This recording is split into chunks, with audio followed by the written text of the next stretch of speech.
És un plaer tenir-vos aquí a la seu d'Urcat i poder gaudir avui d'aquesta passejada pels estels, que tot i que plou, però aquí farem màgia i podrem veure el cel sense cap tipus de problema. Veurem el cel, les estrelles i tot el que el Francesc ens vulgui fer veure.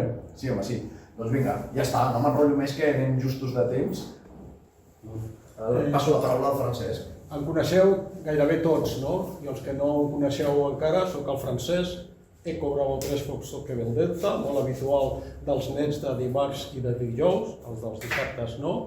I avui, Ramon m'ha tret les 4 paraules que m'havia après. Moltes gràcies per estar aquí, espero que gaudiu de tot això, però ja ho ha dit, jo m'ho estalvio i passem ràpidament a la sessió. Llum, sisplau. Vinga. Començarem. Us ensenyaré un momentet quina és la seqüència de coses que anirem a fer. Em sentiu bé? Sí. Perfecte. Sortim d'aquí. Això és una eina que esteu veient aquí, que la farem servir molt, però en aquests moments l'únic que vull és anar a la presentació. No és ben bé una presentació, és el PowerPoint que havia preparat, que no hi ha gran cosa, que té el guió del que farem. Jo lamento dir-vos que hem de començar amb una mica de teoria. No vull ser passat, però una mínima serà necessària. Què veurem amb aquest passeig? Quin és l'objectiu de que veieu coses? Doncs veurem estrelles, tots sabeu el que són estrelles, oi? Aquí hi ha una foto d'un cúmul, que el veurem després. Alguna cosa no funciona. Ja està. Les veurem constel·lacions. Aquesta ja és una paraula una mica més complicada. Les mirarem una mica. Evidentment les constel·lacions només surten als mapes estel·lars. També veurem que són mapes estel·lars. Ja ho explicarem amb una mica més de detall. Veurem planetes, tots teniu clar que això és Júpiter. Aquesta foto li vaig demanar al meu amic i mestre Armand Oliva, que és un artista fent fotos. Jo tenia una de Júpiter, però no pagava la pena perquè era molt dolenta. Segur que l'Armand té coses millors. Les veurem amb més calma. Què més veurem? Cúmuls. Sabeu què són cúmuls? No. Doncs els cúmuls són agrupacions d'estrelles, que els veurem després amb algun exemple més, on hi ha dues menes de cúmuls. Els cúmuls globulars, que són un flotiment, perdoneu la paraula, però un flotiment d'estrelles molt llunyanes i moltes. Són tan llunyanes que les del centre no es poden distingir amb un telescopi. Queden com un cúmul. Això és un cúmul M15, que em sembla que és el de Pegaso, ja el veurem després, que això es veu amb telescopi. Algun cúmul, que ara veurem, els oberts, es poden veure a ull nu. Ull nu és l'equivalent al castellà de a simple vista. Jo faré servir l'expressió en català a ull nu. Què més? Veurem alguna galàxia. Aquesta és una foto, també del meu amic Armand, que és Andròmeda. És una galàxia la més propera a nosaltres, està a 2,5 milions d'anys llum, o sigui, Déu-n'hi-do, però és la que inclús es pot arribar a veure els que teniu bona vista, o la conserveu, es pot arribar a veure a ull nu, com una taqueta molt petita. Al prismàtics es pot veure, no així, així s'ha de veure amb un telescopi. Què més podem veure? Nebuloses. Què són nebuloses? Doncs són això, masses de gas que hi ha al cel, que es veuen a la nit. Algunes d'elles tenen formes molt curioses. Jo he agafat aquesta, per cert, aquesta és una foto meva, la primera que surt aquí. Aquesta és la nebulosa de l'Anell, com veieu és com un dònut, té color blau.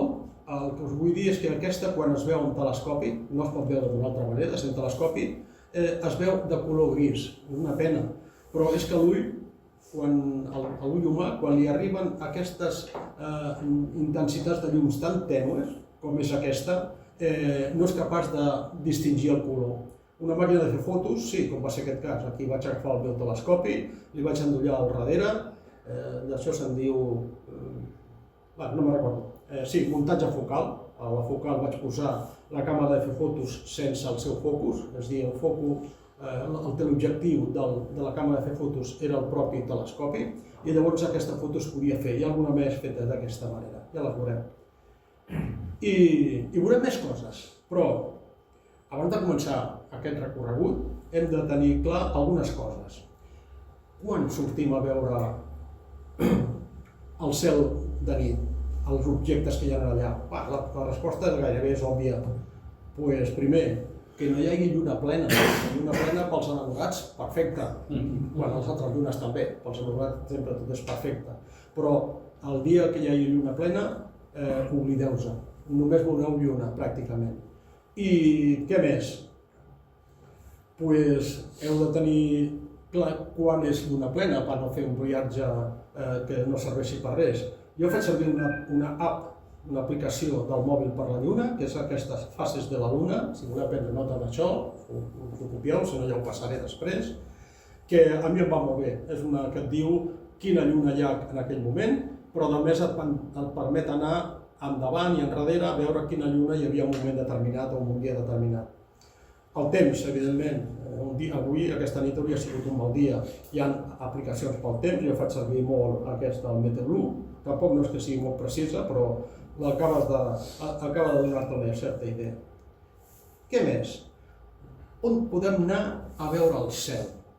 Evidentment, a tots també és una cosa que tindria una resposta ràpida. Un lloc que hi hagi una bona llum, millor dit, una ausència de llum a la nit, fora de la ciutat, punt bàsic.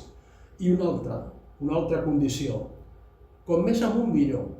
És a dir, si trieu la muntanya, i teniu una muntanya on podeu anar a l'esplanada dalt de tot, perfecte. No perquè estiguem més a prop del cel, que també, però això la distància, amb aquestes distàncies astronòmiques no té cap mena de sentit. Per la densitat de l'aire, com més amunt, l'aire és menys dens i la transparència és millor, per la qual el que podrem observar ho veurem força millor. Alguna cosa més. Preparem la ruta? Què vol dir? Quan sortiu de viatge, normalment acostumeu a portar una guia o una idea del recorregut que voleu fer. Doncs aquí gairebé també. Si mires allò que vols veure, des d'on pots començar, quin és el millor moment per veure-ho i què és el que paga la pena veure aquella nit, evidentment el temps invertit en aquest passeig o aquesta sortida de la nit us serà molt més profitós. I com tots els viatges o passejos, necessitem alguna mena d'equipatge? Doncs, d'entrada, binocles, uns prismàtics. Sí, el cel el podeu mirar de tres maneres. A ull nu, no necessiteu res, amb prismàtics, amb una sortida com la que aquí comentarem, hi ha coses que es poden veure amb prismàtics i telescopi, però evidentment un telescopi no aniràs carregat amb ell, encara que avui en dia hi ha uns telescopis que, mare meva, els que vam aprendre amb telescopis dels d'abans estem desfasats, caducats, per dir-ho d'alguna manera. El prismàtic us el aconsello. Si voleu prendre nota, el millor prismàtic, no marca, sinó condicions per veure el cel nocturn, és un prismàtic d'augments relatius, 7, però que l'objectiu sigui el més ample possible. 50 mil·límetres d'amplada aquí de l'objectiu seria l'adient. De més ampliacions sí que es poden tenir, 12 ampliacions, per exemple, però llavors ja començaríeu a necessitar un trípode, sinó tot el que veieu allà dalt, si el manteniu amb la mà, o teniu un pols perfecte, o allò es bellugarà. És una condició que us recomano si heu de comprar un prismàtic especial per sortir a la nit a veure el cel, recordeu això, 7 per 50. I alguna cosa més, sí. Ajudes, mapes. Quan sortiu de viatge porteu mapes, avui en dia ja no es porten mapes, però fa 20 anys enrere portàvem els mapes que els anaves mirant. Doncs aquí també hi ha mapes per mirar el cel, després parlarem d'això. Dos coses més. Ara mateix a l'hivern, roba d'abric, no us oblideu. Un cafè, un termo amb cafè, també és recomanable. I una cosa més important, sobretot si heu portat una guia estel·lar, que si saps com es diu, un mapa en paper, o un llibre de documentació per veure què podeu veure en un cert moment, recordeu, la llum blanca fa malbé la visió nocturna. És a dir, quan surts a fer una visió al vespre, trigues entre 5 i 10 minuts que els teus ulls s'acostumin a la foscor i on dilatin les pupil·les i veguis amb intensitat. Si en aquells moments poses un lot en marxa en llum blanca, les pupil·les automàticament es tanquen i perds la visió que tenies. A partir d'aquell moment, si la tornes a tancar, necessites uns altres 5-10 minuts per tornar a veure en condicions òptimes. El consell, utilitzeu llum vermella amb un lot, molt fàcil. Hi ha lots que tenen llum vermella i altres que només posar un paper vermell de celofan, per exemple, a sobre, lligat amb una goma, ja teniu llum vermella per mirar el que vulgueu veure. Això seria el mínim imprescindible amb una sortida a la muntanya per veure el cel a la nit. Què més? Podríem començar, però anem a fer una cosa. Vosaltres sabeu orientar-vos? O sigui, us podeu orientar durant el dia, ja no pregunto una altra cosa. Sabeu on està el nord? Ara mateix sortim al carrer, que sabíeu dir on està el sud i els altres punts cardinals. Si fa sol és molt fàcil. Si és a migdia, el sol està al sud. Si és al dematí, acaba de sortir per l'est. I si estem a la tarda, s'estan a dormir per l'oest. Això és molt fàcil de dia. A la nit ja veurem que no és tan senzill. Però relativament també és senzill. No hi ha res que sigui difícil si te l'has preparat abans. I bueno, hem sortit i per on comencem? Evidentment, al cel a la nit, aquí hi ha estrelles, hi ha la lluna, no sabem si s'està sortint... Bueno, jo aquesta lluna sí que us sabria dir si està a la fase del quart creixent o del quart minvant, això ho direm després. Però si no teniu aquesta formació, això cap aquí no sabem on estem mirant. I és important, quan se surt al cel, a mirar el cel, saber on tenim el nord. De fet, a la vida és important saber on tenim el nord, sempre. Però, evidentment, a la nit per mirar els estels, sí. Hem de saber per on comencem el nord. Tot això, per tota aquesta preguntes que hi ha aquí, necessitem una mica d'ajuda. L'ajuda la podem trobar, si som capaços d'identificar el punt cardinal. El mateix que hem vist abans, però penseu, ara estem a la nit, aquí no ens serveix la posició del sol, a no ser que recordem per on s'ha posat, que llavors tindríem clar que seria per l'oest. Però hem sortit a les 12 de la nit i, on som? On tenim el nord? L'estrella polar. Perdoneu, se m'ha passat. Havia de fer 2 preguntes per saber si us podia admetre en aquesta sessió o no. Se m'ha passat, o sigui que sou tots benvinguts, però les preguntes les faig ara. Quina és l'estrella més brillant del cel? No. Perdoneu, jo porto audífons, amb tot i amb això no arribo molt.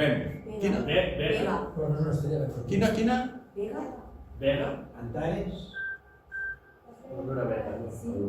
Us avanço ara, la veurem després. Pròxima Centauri. Es diu Sirius. Sí. Us sonava? Sí. Vale, perfecte. I quina és l'estrella que apunta al nord? Aquí l'esteu veient, l'estrella polar. Hem de trobar l'estrella polar. L'estrella polar, ara us apuntaré amb una cosa que té aquesta peculiaritat. Farem una cosa, posem la finestra una miqueta més gran. Aquí tenim l'estrella polar. Aquest punt d'aquí és el nord de veritat. Aquí van a parar, això són els meridians. I van a parar, els meridians no, les línies d'elevació. Aquest punt d'aquí, que és el pol nord estel·lar. No és el terrestre, és el que està a dalt a la cúpula estel·lar. Aquest és el pol nord. Què passa? Aquesta línia que veieu aquí, el cel no hi és, això està tret d'un mapa que veurem ara, és el meridiano del lugar. Què és un meridià? Tots teniu clar que un meridià és una línia que va del pol nord a l'equador i n'hi ha infinits. Però aquell que passa just per la nostra ubicació, on estem en aquells moments, d'això se'n diu meridiano del lugar. Aquest és el meridiano del lugar de la ubicació, que aquest mapa el vaig fer tenir la ubicació a Sant Andreu de la Barca, el meu poble. Doncs, com veieu, el meridiano del lugar, que passa pel pol nord, que és aquest, té l'estrella polar pràcticament a tocar. La diferència en graus d'aquí a aquí és que no arriba ni a un grau. Un grau, tota una circunferència té 360, si el dividiu en 360, doncs la separació és mínima. Per visualitzar òpticament els objectes del cel, trobar-los, serveix perfectament. La polar és el que hem de trobar. Com la trobem? Aquí, algú sap com trobar-la? Sí? Era que aquells que no ho hagin vist mai la explicaria ara, a través de la ossa major. Quina peculiaritat té la ossa major? La ossa major, amb aquesta foto que hi ha aquí, té una peculiaritat, primera, que és una constel·lació, aquesta d'aquí, té més branques, però ens fixarem en aquesta d'aquí, això és un casol que té la part de que posa el foc i el mànec, que primer és una constel·lació que es veu sempre, tots els dies la Ossa Major està al cel, amb la qual cosa no importa el dia que sortiu, la veureu. Que té una altra peculiaritat, que té estrelles molt brillants, aquestes d'aquí i aquestes d'aquí es veuen sense cap mena de dificultat, és molt fàcil, un cop que l'has vist una o dues vegades dius, mira, estan allà, o va variant el seu lloc al llarg de la nit i al llarg de l'any, però sempre hi és. I la tercera peculiaritat, que és la que ens importa en aquests moments, és que aquestes dues estrelles, que havia perdut el puntero, es diu puntero? Bueno, aquestes dues estrelles, que són les que estan més allunyades del mànec, si les allargueu en aquest sentit i compteu 5 vegades la seva distància, 1, 2, 3, 4 i 5, aneu a parar a la polar. Ja hem trobat la polar, però podeu dir, bueno, i com sabem que és aquella? Doncs per un motiu. És una estrella que no és la més brillant, és de les que és brillant, però no excessivament, una mica menys que aquestes d'aquí, però al seu voltant no hi ha res, pràcticament. Sí, hi ha estrelles, però molt petites, no molesten. És fàcil dir, mira, aquella és la polar, sens dubte. Bé, ja l'hem localitzat, l'estrella polar. I ara què fem, que tenim l'estrella polar? Doncs anem a veure què més podem veure. Agafem el nostre catàleg. Quins catàlegs? Què és un catàleg? Un catàleg d'estrelles són, com tots els catàlegs, documents, que hi ha molts, que tenen numerats els objectes que hi ha al cel. Tots els que s'han descobert porten un número. No tots els catàlegs porten tots els objectes, hi ha alguns que són més especialitzats. Jo aquí apunto el catàleg Messier. El senyor Messier era un francès que va aficionat a mirar el cel, que va viure 2 segles enrere, que es dedicava a perseguir cometes. Volia descobrir cometes, aquestes coses que es belluguen i que ara tenim un actiu, l'Atlas, i que fa uns anys vam tenir el Joveloy, veurem una foto, després veurem una foto, i els perseguia, volia, perquè qui descobreix un cometa que no ha sigut encara descobert té la capacitat o el dret de posar-li el seu nom, o el nom que vulgui. Doncs aquest el buscava, però clar, mentre buscava pel cel possibles cometes, anava descobrint coses que no eren estrelles, però tampoc eren cometes perquè no es bellugaven. Llavors el que va fer va dir, bueno, doncs jo començo a fer-me una llista de les coses que trobo, busco les coordenades d'on l'he trobat perquè quan torni a passar per allà no perdi el temps, ja sé que allò no és un cometa. I va començar pel número 1 i va arribar fins al 110, més o menys. I a cada número li posava al davant una M per dir, és la meva inicial, li poso aquí. I d'això va sortir el catàleg Messier, que per cert, és el catàleg que més fem servir els astrònoms aficionats. Per què? Perquè són els objectes, en teoria, més senzills de veure al cel, sigui a ull nu, sigui amb prismàtics o sigui amb el telescopi. El farem servir bastant, aquest catàleg. Mapes estel·lars. També podeu portar un mapa estel·lar, ara aquí veurem un, que jo el tinc aquí al PC, suposo que es podrà connectar a internet, esperem que sí, no ho sé. Sí, ja són. Es diu Cartes del cel. Aquest és un mapa que el podeu baixar d'internet, Cartes du ciel, és un francès, que permet veure tot el cel amb les coses que hi ha allà. Només se us ensenyo per si teniu curiositat i us el voleu instal·lar al PC, és gratis i pot servir per veure moltes coses amb comoditat. No és el programa que farem servir avui. Hi ha un altre que a mi m'agrada molt més i que pràcticament, a part del passeig, el que sí voldria transmetre, que aquell que tingui afició o vulgui investigar coses, faci servir aquest programa que us els explicaré ara. Aquest el tanco, Cartes du ciel, si el que vulgui prendre nota, doncs, per cert, aquí està la foto que heu vist abans. tenim el meridiano del lugar, que és aquest, i aquí tenim quina estrella? Polar. La polar, molt bé. Està assenyalant aquí, evidentment, al nord.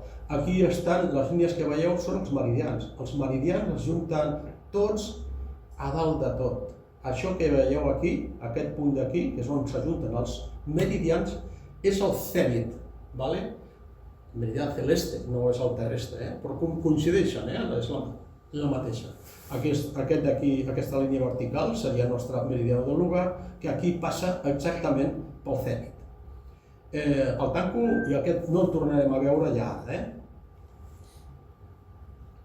Què més? L'estelàrium. L'estelàrium formarà part del nostre viatge de tota la resta del que ens queda de presentació. Crec que gaudireu bastant d'ell, a mi m'agrada molt i espero transmetre la meva impressió de que és una de les coses útils. L'estelàrium està en versió gratis pel PC, el que veureu ara.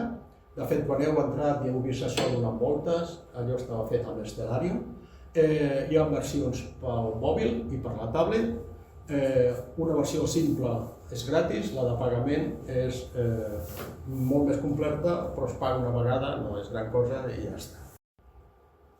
Aquest serà el recorregut que farem aquesta primera part. Hi ha 3 parts. Localitzarem la Ossa Major i farem l'estrella polar, que és el que hem dit fa un moment, que qualsevol sortida nocturna al cel hauria de començar per aquesta banda d'aquí. Un cop fet això, farem això. Intentarem identificar les principals constel·lacions. Sabeu que les constel·lacions són línies imaginàries que agrupen estrelles. En total, entre l'hemisferi nord i el sud hi ha 88. Nosaltres ens preocuparem de l'hemisferi nord perquè, a no ser que vulgueu viatjar al Perú o por ahí, o a Àfrica del Sud, a les altres jo no les he vist mai, sí que les he vist, però no portava mitjans per seguir-les. Ens centrarem en les de l'hemisferi nord. Les de l'hemisferi nord es divideixen en 2 grups molt importants. Les que són circumpolars, i ara explicaré què són circumpolars, i aquelles que cal veure-les en una determinada estació de l'any, és a dir, cada estació de l'any té unes constel·lacions preferents, perquè són les que es poden visualitzar amb més detall durant aquella estació i probablement la resta de l'any ni tan sols s'arriben a veure. Les circumpolars, que farem ara aquí un petit dibuix, és aquest d'aquí. Si tenim aquí, i això ho veurem després en vivo i en directe, que per traduir-ho al català, viu en directe, no sé si s'emplea o no, però ho deixem així. Aquí teniu l'estrella polar. L'estrella polar està, evidentment, a la cua de l'Ossa Menor, és aquesta aquí. Aquí a la dreta, a l'esquerra, tenim l'Ossa Major, apuntant al mànec, aquí tenim una altra estrella, però les dues que apunten a la polar són aquestes d'aquí. I hi ha unes constel·lacions més que surten aquí. El Drac, Dragón, Cefeo, Cassiopea i Camelopardalis, o Girafa. Hi ha una altra última que en alguns casos surt i altres no, jo no la considero circumpolar perquè no es veu tot l'any des de les nostres latituds. Des de latituds més amunt sí que s'arriba a veure, però des de la nostra latitud, que estem a 42 graus d'alçada des de l'Equador, Perseu no és circumpolar. Quina característica tenen? Hem dit que si pel pol nord, que és aquest que està marcat per la polar, passa a l'eix sobre, si no ho hem dit, ho dic ara, passa a l'eix sobre el qual la Terra fa el seu moviment de rotació sobre ella mateixa, aquest eix passa per aquí, vol dir que nosaltres veurem girar el cel. De fet, el cel no gira, som nosaltres, però per explicar-ho fàcilment, veiem que el que gira és el cel, o ens dona aquesta impressió. Doncs veurem que aquest cel gira al voltant d'aquest eix. Doncs totes aquelles constel·lacions que quan estan a la part baixa tenim l'horitzó aquí, és aquesta línia que aquí la veieu corbada, ara veurem per què, però seria la línia a l'horitzó. Aquestes constel·lacions quan baixen arriben a passar per sobre de l'horitzó i tornen a pujar. És a dir, tota la nit estan a dalt al cel. I qualsevol dia de l'any també.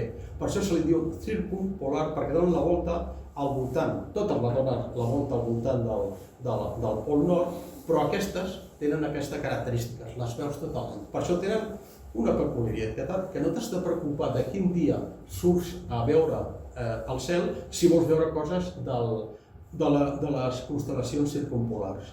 Però clar, no totes són circumpolars. La resta de constel·lacions, que les veurem, quan arriba aquí, i amb aquest gir que el veurem i venen per aquí, aquesta mateixa del Boyer, anirà fent així, baixarà per aquí i arribarà un moment que es posarà per sota de l'horitzó. A partir d'aquell moment, si és a la nit, ja ni la veurem. S'ha quedat clar una mica aquest concepte de circumpolars i no circumpolars. Llavors, les altres quan s'han de veure? Les altres s'han de veure depenent de l'estació que triïs. Hi ha unes que són més favorables que altres.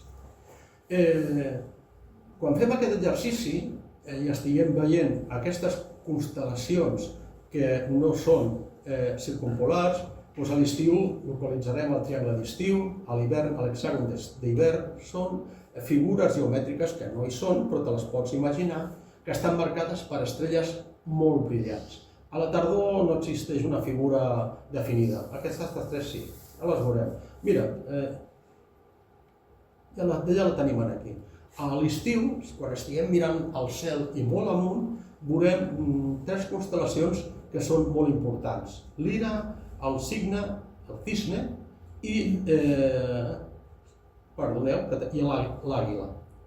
Hi ha tres estrelles que són molt brillants. De fet, Vega, la constel·lació de Lira, és l'estrella més brillant de l'estiu.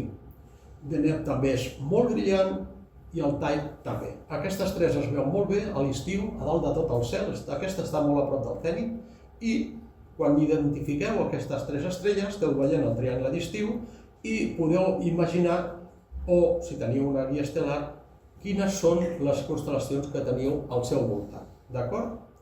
Què més? Per exemple, això a l'estiu. A l'hivern també l'hexàgon d'hivern és perfecte. Aquí hi ha constel·lacions que són Taurus, amb aquesta estrella Aldebaran, es veu molt bé, Auriga amb Capella, que està també a dalt del cel pràcticament molt a prop també del zenit, Gemini, a mi m'encanta aquesta constel·lació, tenim aquí Càstor i Pòlux. Pòlux és més brillant i és la que s'emplea per definir aquest hexàgon que veieu aquí. Una constel·lació una mica trista, Canus Minor, és una estrella Procyon, que també es veu molt bé, i aquí teniu Sirius, el que hem dit abans, aquesta és l'estrella més brillant del cel. S'ha de veure a l'hivern, és el millor moment, i la localitzeu al Camp Major, estan aquí. I després, la meva constel·lació favorita, si em demaneu quina és la constel·lació que més t'agrada, a mi particularment, perdoneu, això no tenia de sortir aquí, no sé per què li he donat. Estàvem aquí. Aquesta és la constel·lació d'Orió. És una figura mitològica, el cazador, que té els braços, aquí, a l'arc on caçava ell, té el cinturó, són tres estrelles molt brillants, la veurem aquesta, Té aquí l'espasa, és unes estrelles que hi ha aquí amb un cúmul, aquí, perfecte, ja ho veureu també, i una estrella molt brillant, Rigel, o com es digui. Aquesta, més aquesta, aquestes 6, dibuixen l'hexàgon d'hivern. Recordeu-vos d'això, que després serveix per acabar d'ubicar la resta de constel·lacions. Vaig tirant endavant. Molt ràpidament, el triangle de primavera, que hi ha coses ja més senzilletes, però hi ha una constel·lació magnífica, aquí m'encanta molt, és la constel·lació de Leo, aquell que sigui del signe de Leo, que sàpiga que té aquí la seva constel·lació, i té una estrella molt significativa, que és Regulus, que es veuen aquí. També es veu la constel·lació de Virgo. Aquí hi ha moltes galàxies, aquí amb un telescopi és per gaudir passant d'una galàxia a una altra, amb una estrella molt representativa, Spica, i Butes, el Boyero, que porta l'estrella Arcturus. No sé si heu sentit mai a parlar d'Arcturus, però és una estrella que a mi m'encanta també quan la localitzes. Això a l'estiu es veu de força bé. De fet, aquesta ja és una estrella que va a la primavera força bé. Aquesta ja és una estrella que passa al final de la primavera cap a l'estiu. No vol dir que no es veguin les altres, però aquestes són les que es veuen centrades al sud. Recordeu, les estrelles que no són circumpolars s'han millor, preferiblement, observar quan mireu al sud a la seva època. Això ho veureu també després.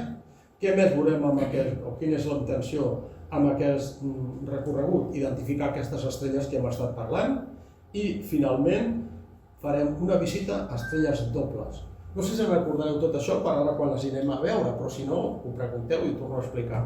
Estrelles dobles, diu, què és una estrella doble? Hi ha de dues menes. Estrelles dobles visuals són aquelles que està una aquí i l'altra molt més lluny, però visualment és com si estiguessin alineades i es poden veure molt juntetes. Dius, això és una estrella doble. No és una doble real. Visualment ho són, però no ho és. Però hi ha dobles reals. És una estrella que està al costat d'una altra.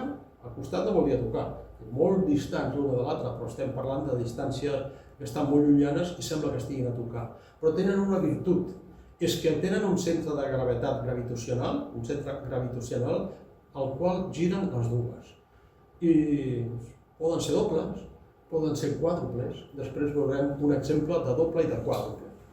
I aquest al vídeo, per exemple, és només una foto d'una estrella doble. Aquí teniu la petita i aquí teniu la gran. Aquestes són dobles reals, una gira al voltant de l'altra. Evidentment, el centre de gravetat estarà més a prop de la gran, vol dir que serà la petita la que volta al voltant de la gran. Això al vídeo, aquesta és la constel·lació que sortirà, suposo que sortirà.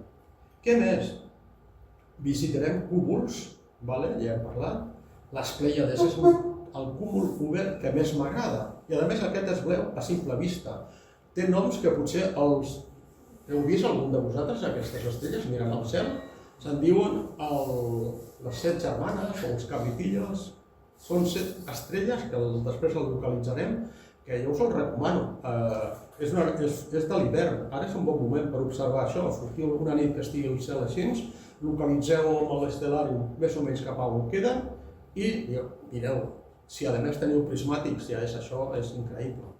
Són un grupet d'estrelles, no moltes, es visualitzen aquestes més brillants a ull nu i a més, quan fas una foto, surt aquesta... Això és gas que forma part d'aquell lloc on estan les estrelles.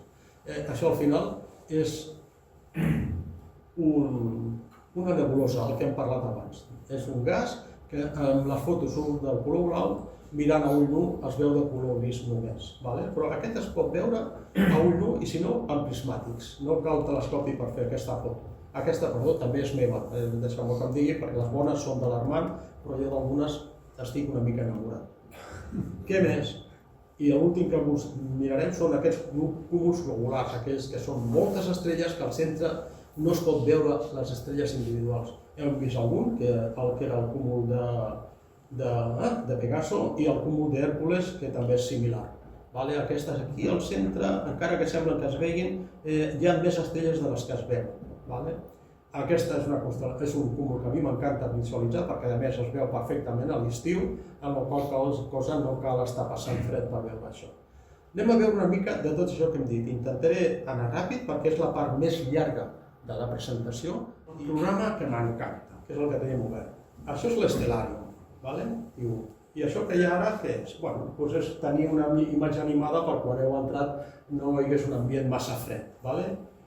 Que fred ja en tenim prou per això. L'Stellarium té de bo moltes coses. Primer, aquí veieu la línia on tenim situat el nostre camp d'observació. Evidentment, això estava posat en un lloc que no havia de ser-hi, amb la qual cosa ara ho corregirem. Si veieu aquí a 90 graus, això vol dir que ahir, a l'últim exercici que vaig fer, me'l vaig deixar posat al pol nord. Després explicaré per què. Aquí tenim el camp de visió, el Field of Vision. Què és això? És l'amplada del que veiem a ull nu. Jo, per exemple, tinc una amplada de 120 o de menys, perquè la meva visió s'està tancant degut al problema visual que tinc, però 120 encara està bé. Vosaltres segurament podeu arribar a 160 o 140 i, evidentment, no crec que hi hagi cap humà que vegi 180, els camaleons sí, crec que més enrere també. Però això ho maneguem per aquí. És a dir, si ara estiguéssim mirant això a ull nu, estaríem veient una amplada un camp de visió d'uns 102 graus. Això és el que estaríem veient. Vale? Per cert, això que esteu veient aquí és la Via Làctea. Si no us dona temps, quedeu-vos amb això. Això es veu al cel en unes èpoques molt concretes, que després ho parlarem, i aquí sí, porteu-vos a prismàtics i mireu això d'aquí. Perfecte, oi? Això prismàtics és que dius, no pot ser. Tot això que sembla pols no és pols. Són estrelles que a ull nu no es veuen, però en prismàtics és increïble. Què més us volia dir? Ara m'he perdut una mica. No voldria perdre'm amb aquesta explicació. Hi ha més coses aquí. Podríem dir, bueno, tot això es pot veure, doncs, no sé, depenent del lloc, podem fer sortir al horitzó, allà on estem. Per exemple, clicant amb aquesta d'aquí, surt l'horitzó i mira, aquí està aquesta línia curva que hem parlat abans. Per què? Perquè nosaltres el que veiem ho veiem amb aquesta línia, encara que físicament està així, però el nostre camp de visió sembla que faci aquesta forma, és el que estem veient aquí. És a dir, el que hi ha per sota de l'horitzó no ho veiem. Si ho volem veure, pel motiu que sigui, que ens pot passar al llarg de la presentació, anem aquí, aquí diu suelo, el cliques i l'horitzó desapareix, amb la qual cosa per sota d'això ho podem veure. Què té això que hem dit? El zoom. Si jo faig així, continuo veient coses que està per sota de l'horitzó. L'horitzó estaria aquí, tot això no ho veiem, però si traiem el terra, ja estem veient el cel sencer. Que segurament avui és el que ens interessarà. Ho deixo així. Què més? Aquí hi ha coses que, home, dius, espera, ho situarem al camp que estàvem, a 102. M'agrada aquesta perquè s'assembla més a la realitat. I dius, bueno, aquí estic veient estrelles, Lluna, Júpiter, però i les constel·lacions, on són? Evidentment al cel no hi són, no estan escrites, però aquí li podem dir, dibuixa constel·lacions. Ja les tenim aquí, ja les tenim. Mira, ara estem veient aquí constel·lacions que les hem vist. Aquí tenim Auriga, l'estrella principal Capella, Géminis, l'estrella d'Aldebaran a Taurus. Dius, i com saps que això és Auriga i Taurus? Bueno, jo perquè me les conec, però vosaltres quan entreu, aneu aquí i li dius etiquetes de les constel·lacions. Doncs clic, les posem, i aquí surten, ja les tenim. Doncs mira, aquí tens constel·lacions, que són Leo, la que hem parlat abans, com a Berenice, el Bollero, amb Arturo, Hèrcules, per aquí amb algun lloc està M13, aquest cúmul tancat que hem vist, pega a la constel·lació de Lira. Les tenim molt fàcil, diu. Bueno, i per què tenen aquests noms? Van ser els grecs, crec que van ser els grecs que li van posar la majoria de constel·lacions al nom, altres potser van ser els àrabs. No té massa importància, però si voleu veure una representació d'aquestes figures, sí que es pot posar. Feu així, i aquí teniu les figures de les constel·lacions. Evidentment, la del cisne, sembla ben bé un cisne, està bastant ben aprofitat. Altres costen més de dir, hosti, encara li van arribar a posar el nom pensant en aquesta figura. Tenien bastanta imaginació. Jo no vull qüestionar-ho, i d'aquí no les tornarem a veure, perquè això no aporten res a la sessió d'avui, les trec i ja tornem a tenir els noms de les constel·lacions. Com que ara mateix l'únic que fa és embrutar una mica la pantalla, les trec també, els noms. I les constel·lacions les deixo, està bé. Què més tenim aquí que ens pugui ajudar?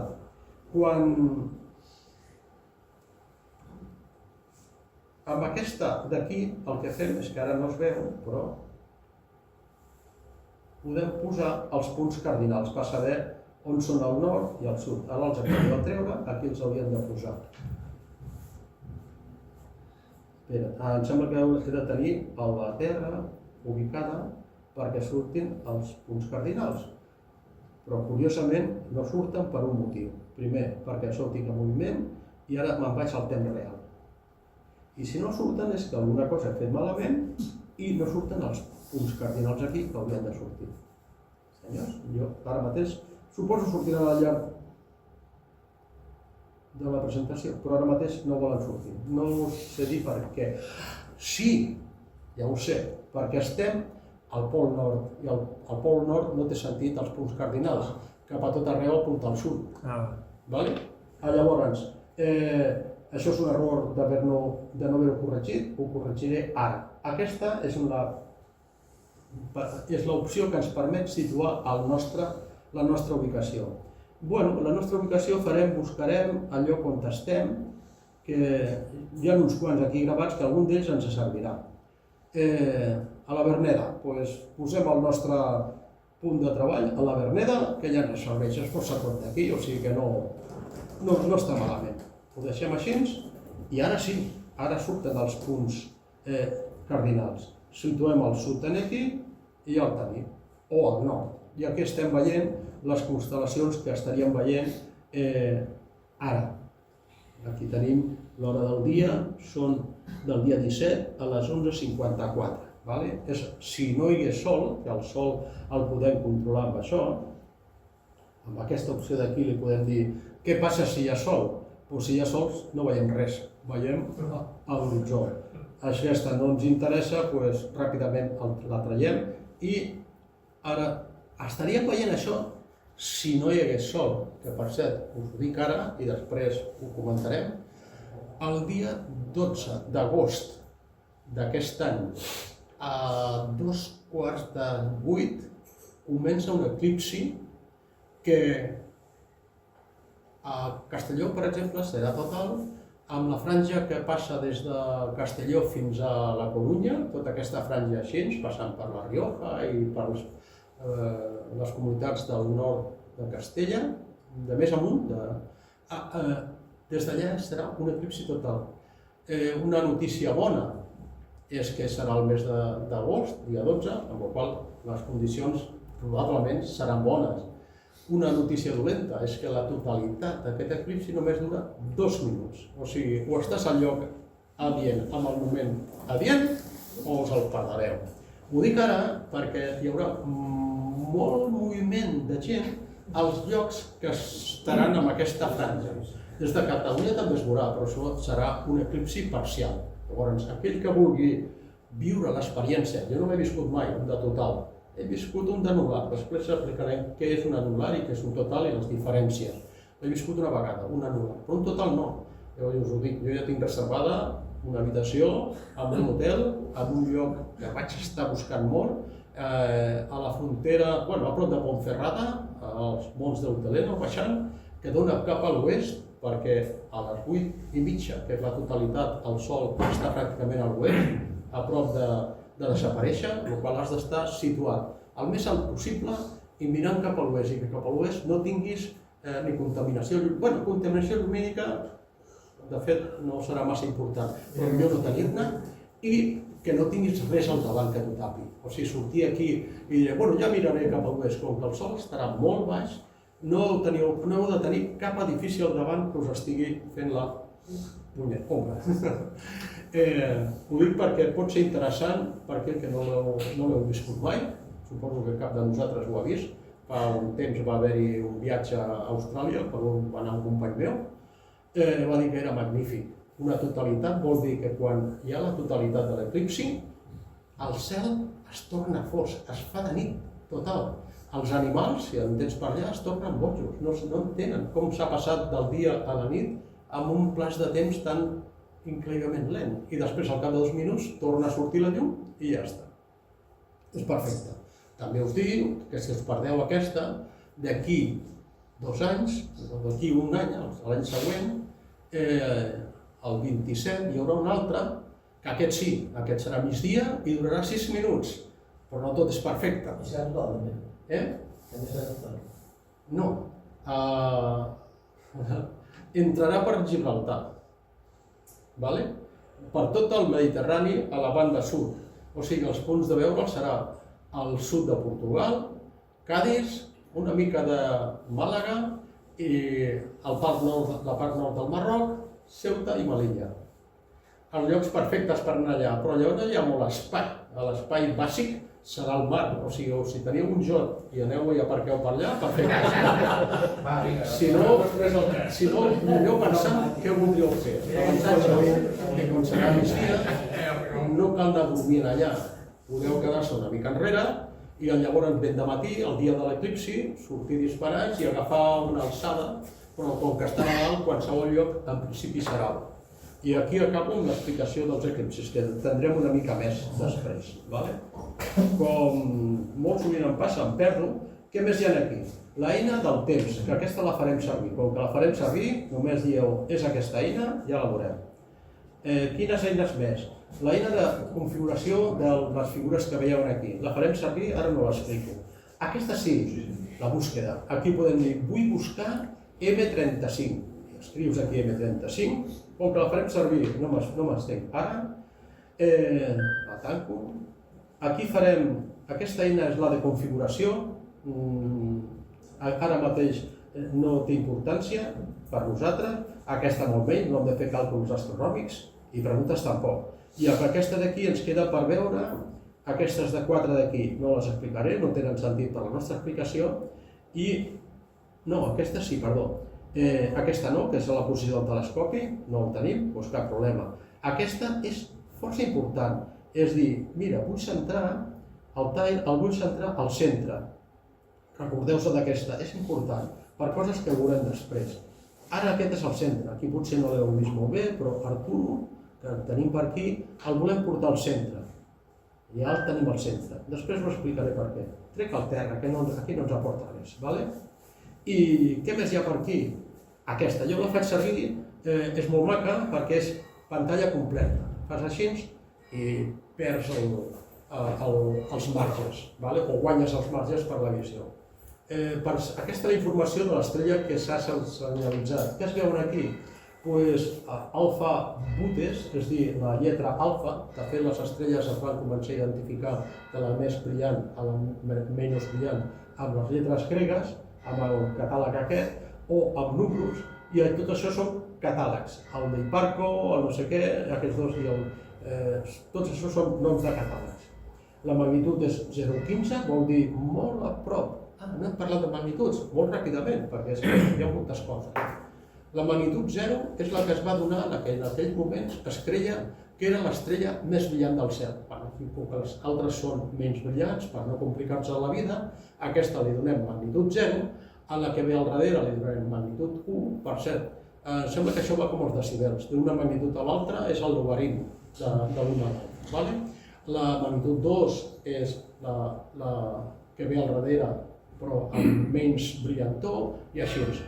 Recordeu, l'ull humà arriba a veure la magnitud 6 o 7 en molt bones condicions. Jo no, algun de vosaltres suposo que sí. Magnitud 4 sí que les veiem, la 5 també, la 6 depèn de cada un de vosaltres. Això ho teniu clar perquè si aquí esteu buscant una estrella molt petiteta, com aquesta, i veieu magnitud 4,2, doncs direu, potser l'arribaré a veure.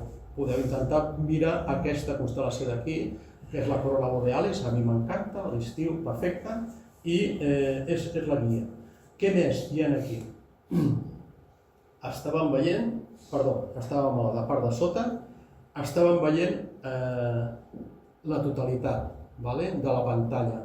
Torno al lloc perquè voldria... No, mira, inclús aquest podem aprofitar-ho també aquí.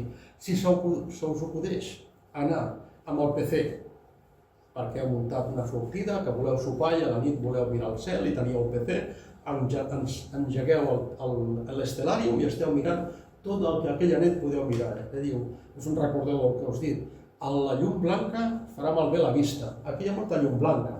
Les paraules, coses d'aquestes que surten, i si esteu treballant amb no pantalla completa, sinó així, tot això d'aquí us farà mal a la vista.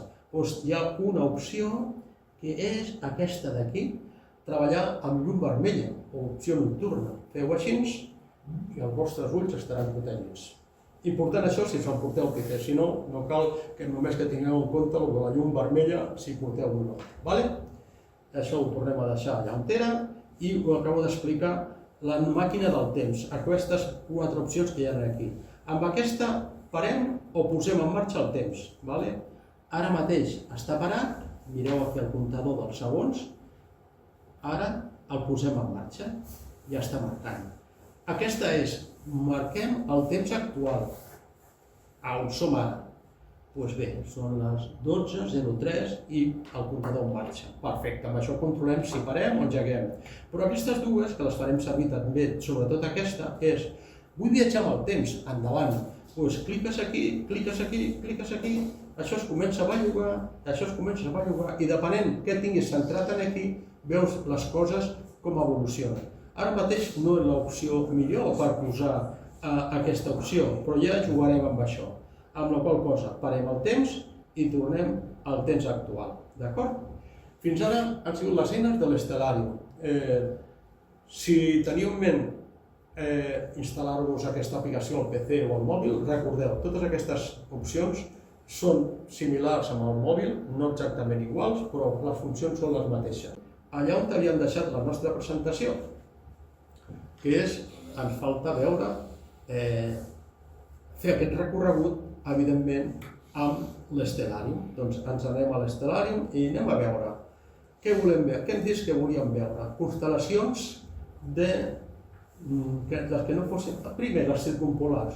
Per les circumpolars hem de fer només una cosa, posar-nos en ubicació sud. Posem aquí al sud, ubicació nord, que hem dit que eren les que es veien al nord. Localitzem la polar, l'havíem localitzat abans, no? La teníem aquí. On no havíem fet això? Algú sap veure aquí l'alça major? Sí, aquesta d'aquí, efectivament, aquest trosset. Si no us ho creieu, primer trec l'alça polar, fem una mica de zoom, i si no, ara ja la reconeixeu, no? I si encara no en teniu clar, doncs posem els noms, l'alça major.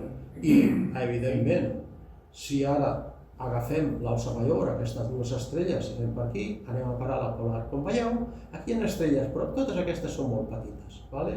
Aquesta és la Ossa Menor, quan has dit abans que estava a l'extrem del mànec, evidentment, però és la d'aquesta constel·lació, no la de l'Ossa Major. Perfecte. Aquestes les hem vist abans donant voltes. Si ara volem veure les que no són circumpolars, hem d'anar mirant cap al sud, que és el que hem dit. Hem de buscar al sud. I al sud, què veiem? Posem d'entrada la nostra camp de visió a Centaurs, que per mi és el preferit. Posem al terra, perquè tinguem una referència a què és el que podrem veure i què no, i aquí tenim les constel·lacions que estaríem veient ara, en aquests moments, si miréssim cap al sud. Però hem dit que volem veure per estació.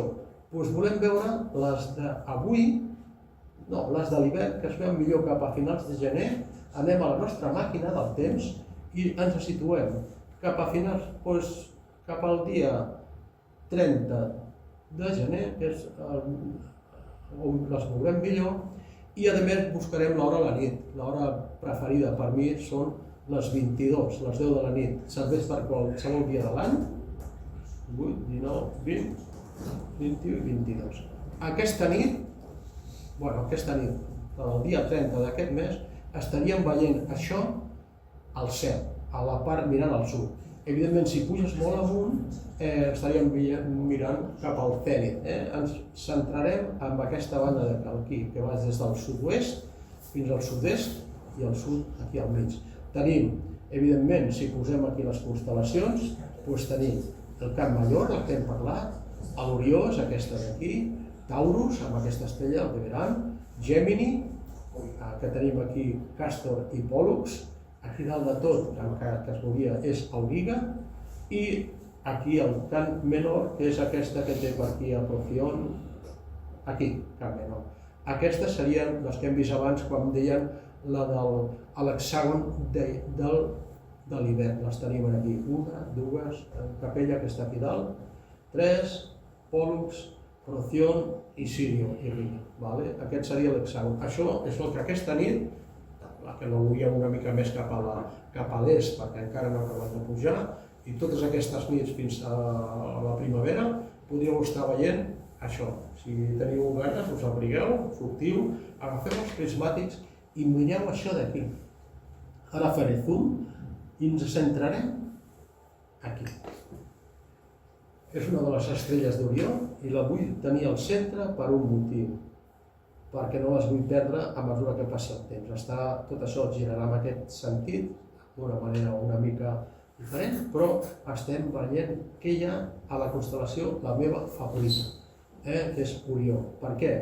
Doncs perquè Orió té estrelles molt brillants, però té aquestes tres, que és el cinturó d'Orió, si recordeu.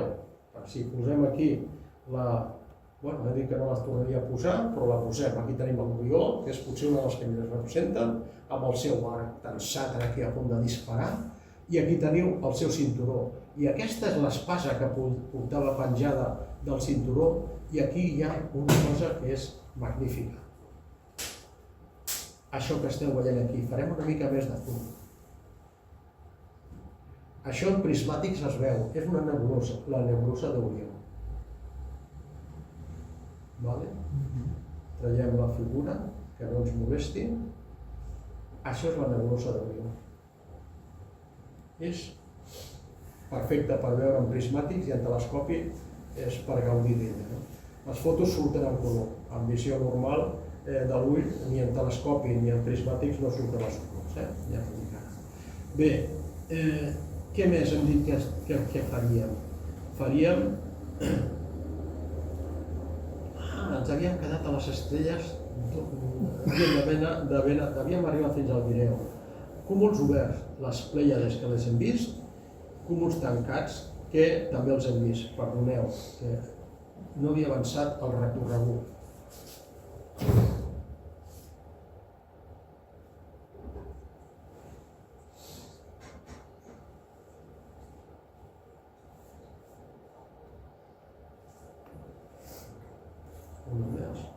Això serà ara. Part 2 del recorregut. Nebulosa d'Orió, la que acabem de visitar. Aquesta és una foto meva. És exactament el que heu vist abans. Més nebuloses. Nebulosa de l'Anell, també l'hem vist. Andròmeda. Per aquí ja havíem passat. Perdoneu. La Via Làctea, que l'hem vist també. I què hem de veure? La Lluna. Com que farem un exercici més especial per la Lluna, només veurem 3 fotos, el quart creixent i només una indicació. Com sabem que és quart creixent si veiem la Lluna així i no és quart minvant? Perquè aquí no hi ha res, cap indicació que ho digui. O sí? Algú pot distingir-ho? Per l'hemisferi, no em sembla? Depèn del miri, si és des de l'hemisferi sud o l'hemisferi nord, va cap a la dreta o va cap a l'esquerra. Però estem a l'hemisferi nord. Cuarto creciente, cuernos occidente. Estem a l'hemisferi nord. La lluna és molt quimera. Primera regla. El quart minvant, quan comença a disminuir, aquesta està disminuint, és una C invertida. És una C al revés. Si veieu això, és una C invertida. Segona, l'hora de veure-la és al vespre, cap al vespre, i la primera mitja part de la nit. No teniu problemes, us aneu a dormir una mica tard, i és la més fotografiada, perquè tothom ha vist el quart minvant. Ja no tothom ha vist el quart creixent, que es veu una C normal i quan està fent de matinada. Aquí teniu un quart minvant, ja bastant avançat, si hagués arribat aquí seria quart minvant perfecte. De fet, aquesta etapa d'aquí, en castellà es diu gibosa, en català no sabia com dir-ho. Es diu? Doncs això és quart minvant. Està disminuint per aquí, quan arribi aquí serà quart minvant perfecte. Això ho veureu perfecte amb aquelles fases de la Lluna que us he recomanat abans. I també, evidentment, qui no ha vist la lluna plena, que això es veu durant tota la nit i no és recomanable per veure la resta del cel. Què més? El sol. El sol, veureu fotos que he fet jo amb un filtre al sol. No agafeu mai els prismàtics per mirar el sol, i molt menys un telescopi. Podríeu quedar-vos cego, és increïble. Aquesta és una foto del sol, a migdia, però amb un filtre que tu te'l mires i diu no és possible que passi la llum. Doncs la del sol arriba a passar. Les taques solars. Aquí hi havia una taca, que és aquesta. Què és una taca solar? Una tempesta solar. És una erupció de la massa solar que fa com un volcà, però això és immens, això és molt més gran que la península nostra. O sigui, aquí la Terra potser seria una cosa així. És bestial. Les tempestes solars ens poden afectar als nostres satèl·lits, amb les nostres comunicacions, etc. al detall l'únic que vaig fer és una ampliació d'aquesta taca solar. No té cap més d'interès i únicament ho volia comentar perquè no apunteu mai amb prismàtics cap al sol, mai, d'acord? Què més podíem veure? Una pluja d'estels. Què és una pluja d'estels? Doncs bueno, aquí el meu amic Armand, que és un gran aficionat a fotografiar el cel, té molts estels, moltes pluges fotografiades al moment que passen. Com és capaç de fer això? Doncs senzillament té una webcam apuntant al cel que s'activa en el moment que hi ha un estel que passa per allà i agafa totes i llavors la grava. És un artista, de veritat. Que són meteors. Bueno, doncs és això.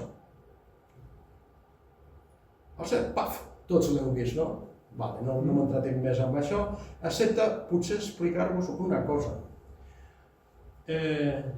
Sabeu què és un meteoroide? Què és un meteor i què és un meteorit? Doncs estem parlant gairebé del mateix. Un meteoroide és un tros de roca o de gel o el que sigui que volta por ahí, al cel. En aquest moment té el nom de meteoroide. Quan entra a l'atmosfera i degut a la gran temperatura que agafa pel rossament amb l'atmosfera, aquell efecte que acabem de veure, que és aquesta pluja d'estels que veiem, en aquests moments aquell efecte és el meteor. Allò és un meteor, és l'efecte de veure com s'encén i som capaços de veure-ho. I quan algú té la sort de recollir-ne un tros a terra, allò és un meteorit. El tros de pedra allà a la terra, allò és el meteorit. Estem parlant del mateix, però depenent del quin moment de la seva vida l'agafes, és un meteoroide, un meteor o un meteorit. No hi ha un que diu bòlit? Bòlit. Bòlit. No n'hi ha un que diu bòlit? Un bòlit. Un bòlit seria un meteoroide bastant més gran. Aquell que va passar... És el mateix, és el mateix, però acostuma a ser més gran i el problema és que allà un impacte pot fer mal. Quan parlem de pluja d'estels, gairebé el que arriba a terra és no res, minúscul, com un cigró o menys. Un bòlit, si arriba primer la traça que deixa el cel és molt més gran. Això, si estigués l'Armand, el meu amic aquí, us podia donar una explicació de mitja hora parlant només que d'això. Jo sé el que li... A la tele va sortir a Rússia, que tots van amb una càmera als cotxes i veuen... Sí, de fet és el que fa ell. Ell espera trobar algun dia un bòlit que no l'hagi vist ningú i li puc posar el seu nom. Que potser llavors a través d'un bòlit pot ser un satèl·lit, que també són els naturals, que els veurem ara. Els cometes. Els cometes són aquests, no són meteors, no són meteoroides, són peces que estan, objectes que estan descrivint una òrbita que acostuma a ser tancada, no sempre, hi ha algunes que són obertes, venen de l'espai profund, donen la volta al Sol i tornen a marxar, i altres que donen la volta al Sol i el Sol està en un dels focus de la seva òrbita, donen la volta allà, tornen a marxar i al cap d'uns anys o molts anys hi tornen. Aquest és el de l'any 2015-2016, el Loveloy, que va ser molt brillant, les fotos també de l'Armand. Un dia, si voleu fer fotos, busqueu la seva web i veureu fotos molt maques. I la que tenim ara és l'Atlas. Aquí no tinc cap foto, però també és un que s'està veient molt bé a finals del 2015 i ara del 2016. Això són cometes. El seu recorregut sempre o és el·líptic o és hiperbòlic o parabòlic. Venen de l'infinit i se'n tornen cap a l'infinit. Bueno, l'infinit sabem bé on està. Aquesta seria una pregunta, però us agraeixo que no la feu ara. On està? Algun dia potser algú va fer, amb un dels nets, va comentar això, de fer una sessió sobre cosmologia. Jo en sé una mica, però no per donar una presentació. Però si hi ha algun que estigui ben posat en cosmologia, ho parlem, a mi m'agradaria assistir. I l'última part del recorregut serà això. us faré la pregunta, voleu veure un eclipsi anular o total? O volem viatjar al futur per veure un que encara no ha succeït? Com per exemple el que tindrem aquest any el 12 d'agost. Després d'això veurem una part molt interessant, aquí farem una pausa abans de començar amb això, per observar els planetes. Mart, doncs aquí tenim una foto d'aquesta. Mart costa bastant de fotografiar-lo, primer perquè no és massa habitual, segona perquè és petit i no queden gaire bé. Però Saturn, aquí hi ha una bona foto de l'Armand, podeu dir, oi, aquest anell que té aquí no surt gaire bé a la foto. Després veureu el per què. Podria explicar-ho ara, però ho veureu després millor. Surt com és, d'acord? Per això és una foto. I Júpiter, aquesta és una foto que heu vist al principi, que aquesta a l'Armand li va quedar una foto meravellosa. Però el veurem ara més detall. El que veurem quan estiguem mirant això, tot per cert, Júpiter té llunes? Sí. Quantes? 9. Un fotimer. Però quantes va veure Galileo? Quants dits estrets? 3? Qui diu sí? 4? 5? 4. Jo sé que hi ha una que es diu Titan. 4. Algú sap els seus noms? Titan és una. Europa. Europa és un, Io? Io un altre, Deimos? Mm. Deimos de Mart. Ganímedes, Titan. l'altre, Calista. Aquests són els 4 que va veure Galileo, que els veurem. Bajarán 100 millones de naves. Saturn té llunes? Té una molt gran, gairebé tan gran com la nostra lluna. Es diu Titan. Però en té moltes més, també les veurem. Aquesta és la part final de la presentació.